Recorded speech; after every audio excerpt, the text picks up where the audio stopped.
You used to call me on my. You used to.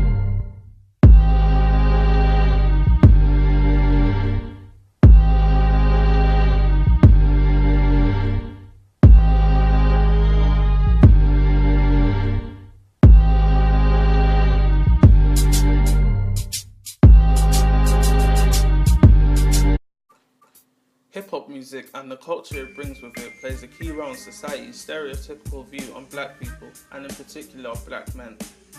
This is shown in the content of the songs in this genre. Main themes of hip-hop include bragging false needs, crime, drugs, both using and selling, and misogyny, and these eerily coincide with much of society's stereotypical viewpoint on black males. So there must be some sort of relationship between hip-hop culture and the stereotypical black identity.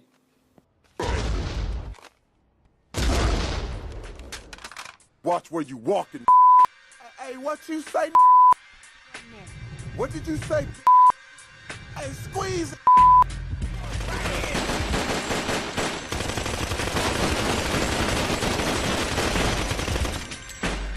Violence is a major theme within hip-hop and features in many of its songs.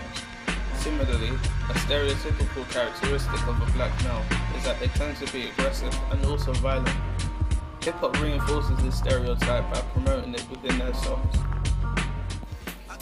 This is evident in songs such as Shook Ones by Mobb Deep. This is a very popular hip-hop song from the 90s and is even considered a classic by some, and is held in such high regard even when it features lyrics such as rock you in your face, stab your brain with your nose bone. And it's important to note that at the time the song was made, they were I'm only 19 and claimed that the song was only for real, because who ain't got no feelings. These types of messages would have probably influenced, and probably still do influence, black males, due to them being the main audience of hip-hop, and especially used due to the age Mobb Deep were at during the time the song was made. A more recent example of this is the relatively new subgenre of hip-hop known as drill music, and is known for its violent lyrics. This has emerged around 2010 and was created in Chicago during a period of time where there was a major increase in youth gangs and violence, and this continued up until now.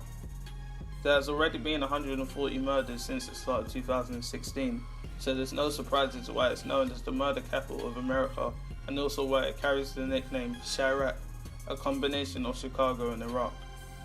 Chief Keef, who is a rapper from Chicago, is considered one of the main creators of this subgenre, and his hit Love Sosa features lyrics such as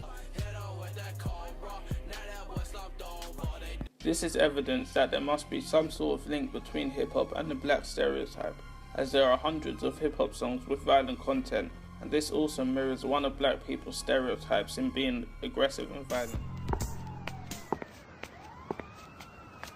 Pardon me, are you selling crack? What it look like I'm doing? Here. Oh, lovely, lovely. I'll take 2, please. Thank you. Have a wonderful day. Selling drugs has always been a major aspect of hip-hop music, from its early days and even up until now, so there's no surprises as to why the crime of selling drugs is so heavily linked to the black stereotype.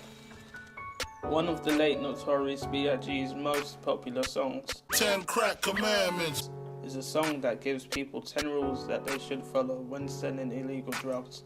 Rule number uno, never let no one know how much dough you hold. Number 2, never let them know your next move. Number 3, never trust nobody. Number 4, know you heard this before, never get high on your own supply. Number 5, never sell no crack where you rest at. And there's no way that this hasn't influenced people to actually start selling drugs, and therefore incorporating selling drugs into the black stereotype.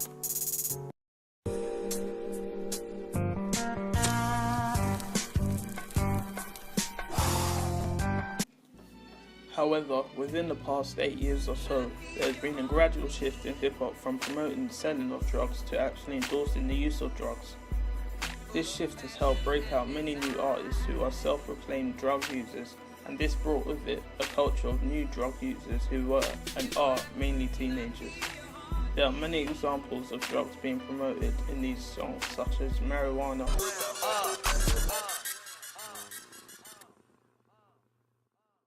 Pounds of weed, Riding in my car so fast I won't turn down the speed. By hip-hop promoting both selling and using drugs within their songs, there's no reason not to believe that this has something to do with the stereotype of how black people interact with drugs, being using and selling them.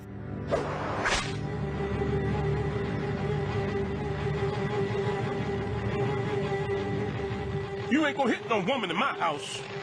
What woman, sir? This here is a hoe. What hip-hop has mostly been criticised about is not its violent content or its endorsement of crimes, but of how it portrays women. Similarly, misogyny is also seen as another black stereotype, so hip-hop must have played some sort of role in the attachment of this thought process to black males. As well as through the lyrics, these oppressive themes are also portrayed in the majority of their videos, and this has now become the norm. An example is in Kanye West's song, Monster. The video has been criticised for glorifying sexual violence against women, as they are portrayed as lifeless objects, as most are corpses in the video, and most are naked, and therefore are subject to the control of the men in the video. The video even has the audacity to show a disclaimer at the start which states that the following content is in no way to be interpreted as misogynistic or negative towards any groups of people. It is an art piece and it shall be taken as such. By even the most popular hip-hop artists promoting these derogatory ideologies of how to treat women, there must be some sort of link between hip-hop's misogyny and the stereotype given to black males in that they're misogynistic. For the negative stereotype given to black males to become detached from one another, mediums such as hip-hop who endorse and solidify some of these stereotypes must stop promoting things such as violence, drugs, and misogyny, and instead try to promote more positive things.